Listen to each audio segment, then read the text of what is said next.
Welcome to our channel, where Buddhist wisdom guides us on a journey of mindfulness, compassion, and peace. Join us in discovering teachings that lead to clarity and knowledge. Friends, after listening to today's amazing story, you'll stop wasting your time like this. Today, I'll share the story of a famous monk that teaches us the value of every second and every minute of life. So, let's dive into this amazing story. A long time ago, a master and his disciple lived in a small town. One day, they set out on a long journey. Their path took them through dense forests. Along the way, they came across a river, which took some time to cross. The master was carrying a heavy bag in his hands. It was so heavy that he held it very carefully and didn't let go of it, even for a moment. As they walked a long distance, the master started feeling pain in his hands. So, he shifted the bag onto his shoulders and continued the journey. The forest was vast and dense. Its end wasn't visible from anywhere. As they walked, the master suddenly asked his disciple, "Friend, are you feeling scared?" The disciple was surprised and replied, "Master, what are you saying? We are monks. What should we fear? Why are you asking this? I've never heard you ask such a question before. Are you testing me?" The master smiled and said, "No, I just wanted to know if walking through such a dense forest makes you afraid." The disciple confidently responded, "Master, you taught me that if something is mortal, it is not worth fearing. I have nothing to lose, so why should I be scared?" Hearing this, the master nodded and said, "All right, let's move ahead." As night fell, the forest became completely dark and silent. The master said, "Friend, we'll stay here tonight and continue our journey in the morning." The disciple agreed. After some time, the master asked again, "Friend, are you feeling afraid?" The disciple replied, "No, master. I've done nothing wrong, and I have nothing to lose. You don't need to worry about me. Please rest peacefully, we have a long journey ahead tomorrow." The master smiled, and they both went to sleep. The next morning, just before sunrise, they woke up and resumed their journey. As the sun rose higher, its rays grew brighter and more intense. They continued walking until they finally crossed the dense forest and the river. When they reached the village, the master sat down to rest and said, "Friend, I'm very thirsty. Please bring me some water." The disciple immediately ran to the village well and brought water for his master. After fetching the water, the disciple handed it to his master. While drinking the water, the master gave his bag to the disciple. The bag was extremely heavy, and when the disciple held it, he realized that the master had been carrying something significant. Curiosity crept into the disciple's mind as he suspected that the bag contained something causing unease for the master. Thinking his master was hiding something, the disciple carefully opened the bag and discovered a gold brick inside. Without hesitation, he replaced the gold brick with a stone of similar size and weight. Once the master finished drinking the water, he immediately took the bag back and said, "Go and drink some water, we must continue our journey." The disciple followed his instructions and, after quenching his thirst, they both resumed their journey. As they walked, they met a man who warned the master, saying, "This village is dangerous. Many thieves live here, and robberies and murders are common." Hearing this, the master grew anxious and said to his disciple, "We must leave this place immediately. Let's move quickly." The disciple calmly responded, "Oh master, there is no need to worry. We are not in any danger now." Surprised, the master asked, "How can you say that with such confidence?" The disciple replied, "Master, the gold brick that caused your fear, the one you carried with such concern, is no longer in the bag. I threw it away and replaced it with a simple stone. The danger you feared is now gone, and there's nothing left to chase us. You can rest assured." The master, puzzled, opened the bag and found an ordinary stone. He asked, "Friend, where is the gold brick?" The disciple smiled and replied, "Master, the thing that was troubling you and filling you with fear has been discarded." That gold brick was of no use to us. It was mortal and meaningless, so I replaced it with this stone to ease your burden without alarming you.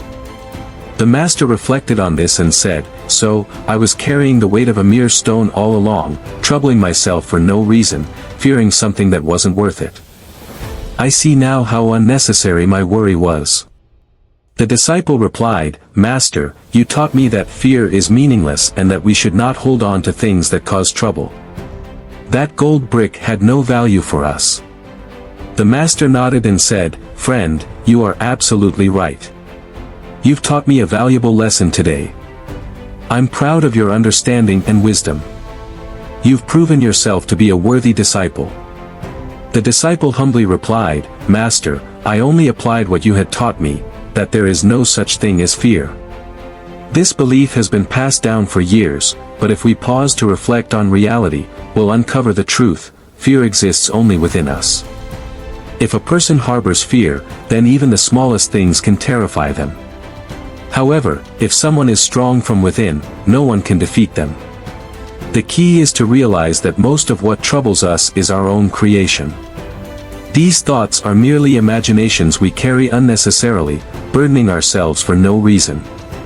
Once, a master was addressing his disciples when one of them asked, "O Master, is it necessary to complete our work on time? Can't we delay it and finish it later?" The master replied, "Friend, if you complete tasks on time, you will reap the benefits and progress in life. Time waits for no one, and it is crucial to value it. If you postpone today's work for tomorrow, how can you be certain that tomorrow will come? Focus on the present, because once time is lost, it never returns." The disciple, still skeptical, asked, "But Master, why is it so important to do everything at the right time? Can't it wait?" To explain, the master shared a story. There was once a man who had a very lazy son. The boy never completed his tasks on time. He would begin a task, leave it unfinished, and run away. The next day, his workload would double, and he still wouldn't complete anything properly. The father, knowing his son's tendencies, grew increasingly worried. He couldn't understand how to teach his son the importance of responsibility and timely work. As time passed, the father grew old. Though he had worked hard all his life, he was now concerned about who would manage the family's responsibilities after him. One evening, during dinner, the father decided to have a serious conversation with his son. He said, "Son, we are farmers, and our livelihood depends on farming. All my life, I have worked hard to sustain this family, but now I am old and can no longer carry this burden. I don't know how much longer I will live. Who will take care of the farm and the family after I'm gone? You must understand your responsibilities now and start taking charge." Hearing this, the son became emotional but also irritated. He said, "Father, what are you trying to say? Do you think I don't work? I go to the farm, look after it, and handle household errands. Isn't all of this work? Do you think I don't care?" The father replied calmly, "Son, I know you go to the farm every day, but I also know that you spend most of your time there sleeping under a tree. I've seen you many times wasting hours instead of working. And when you claim to run household errands, I know you meet your friends and chat for hours instead.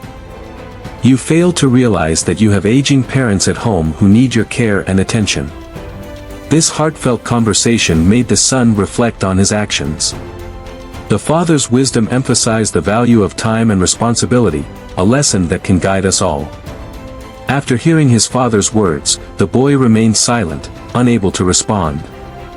He listened quietly as his father continued, "Son, you must complete your work with full dedication and honesty.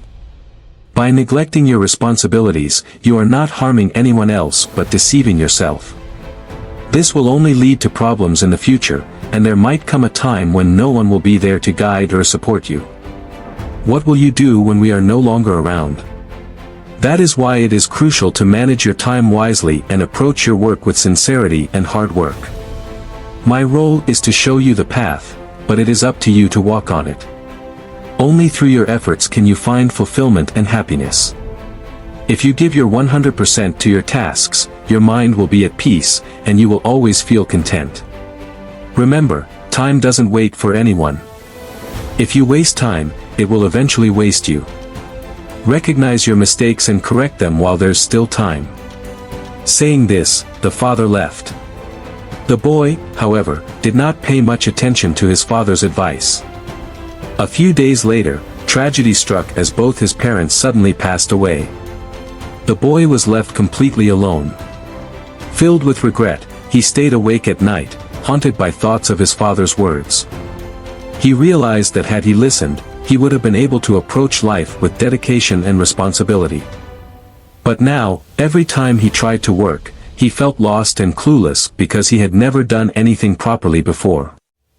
Lacking skills or experience, he found himself stuck. His friends, who had once been his companions, had all moved on to build their lives. They were busy with their work and successes, leaving him feeling isolated.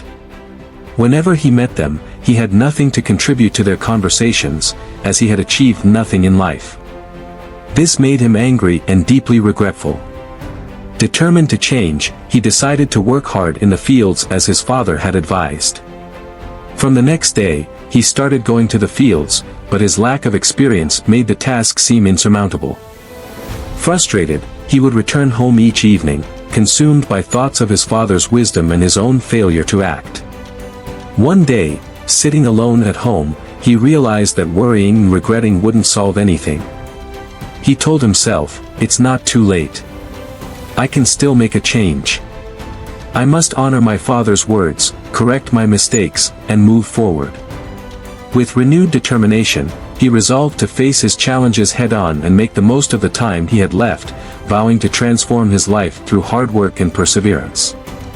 That day, the boy resolved, "Even if I haven't achieved anything so far, I can still change my life. I will now listen to others and work hard with full dedication."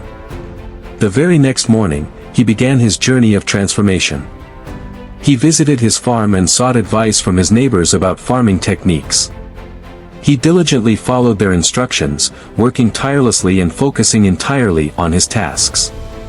Whenever he faced difficulties or lacked knowledge, he would humbly ask for guidance and then apply what he learned.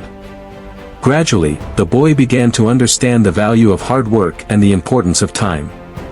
With persistent effort and honesty, he started completing his tasks effectively and steadily progressed in his work. He realized that dedication and sincerity were the keys to moving forward in life. As the master concluded the story, he turned to his disciple and said, "If that boy had listened to his father earlier, he would have progressed much further in life. Opportunities would have opened for him, and he wouldn't have had to face so much hardship." However, it was only after he broke down completely that he remembered his father's words and felt regret. Had he understood his responsibilities and worked honestly from the start, his journey would have been much easier. Hearing this, the disciple nodded and replied, "O Master, you are absolutely right. Everything in life has its time, and if we fail to act at the right moment, we are left with nothing but regret and sorrow." The master smiled and added, "Always remember, one must take responsibility for their work and be honest in their efforts. Only then can one truly move forward in life." With these words, the master fell silent, and the disciple, after bowing respectfully, returned to his place, reflecting deeply on the lesson. So, dear viewers, let us now move on to the next story, which explores how we can completely eliminate sorrow from our lives. Mahatma Buddha once said, "There is sorrow, and this is true. There is a cause for sorrow, and this too is true. But it is also true that there is a solution to sorrow." Often, we focus only on the problems in our lives, seeing pain and challenges in every direction. We search endlessly for solutions, but they seem elusive. Time passes, and sometimes things improve on their own. However, when new challenges arise, we once again fixate on our problems, forgetting that solutions are often hidden within the problems themselves. The key lies in understanding this truth. Those who actively seek solutions within their struggles find a wealth of wisdom and growth that others, who waste time lamenting, never achieve. Let me illustrate this with a story. Once upon a time, there was a king deeply troubled as his wife's birthday approached. Despite being a king, he faced countless challenges in his married life. He wanted to give his wife a gift that would bring her happiness, even if only for a day. However, as you may know, it is nearly impossible to make someone else happy if you do not possess happiness within yourself. Happiness is not something you can give unless you first experience it yourself. Recognizing this, the king gathered his courtiers and ministers to seek their advice on how to make his wife happy. Each person shared their ideas, but none of the suggestions seemed satisfactory to the king. Let us now pause this story here and reflect on the wisdom it holds. True happiness begins within us, and only when we cultivate it can we share it with others. Stay tuned for the continuation of this tale, where we will uncover how the king finally found the key to his wife's happiness. Nobody liked any of the suggestions from the people. One evening, as the king was traveling in his chariot, he noticed a very beautiful statue along the way.